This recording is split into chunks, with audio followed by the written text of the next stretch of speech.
Good afternoon. My name is Nader Goudarzi, Blue Cedar Capital Limited, 29th of November. I'd like to talk about the decline of the US dollar. In my previous videos, I've been discussing that very point.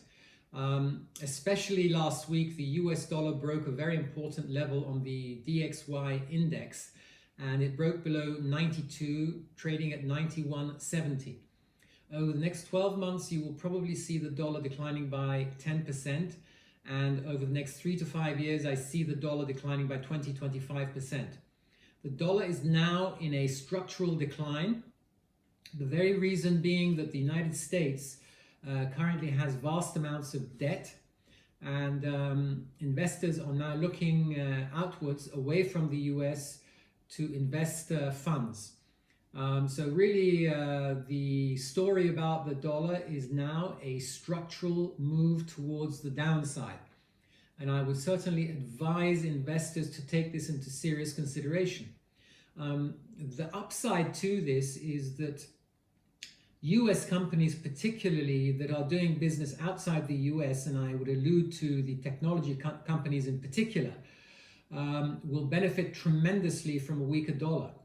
And therefore, I would be investing in US tech because I believe there will be a further rally in the tech stocks in the United States, particularly the usual ones, the FANG stocks that we've been discussing, which have been taking a back seat in the broadening of the US market into the value sectors.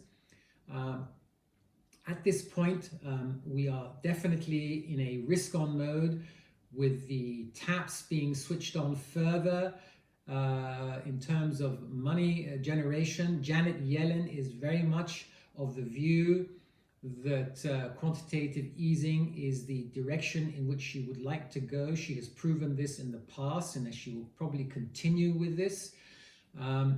So the other beneficiary of a weaker dollar will be gold. I mean, we have seen gold coming off simply because investors in gold have been selling it in order to invest in equities.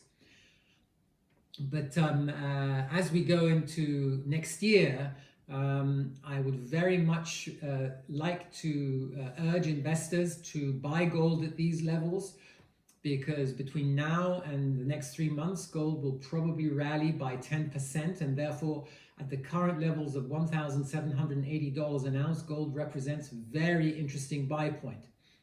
Thank you for listening, and speak to you soon.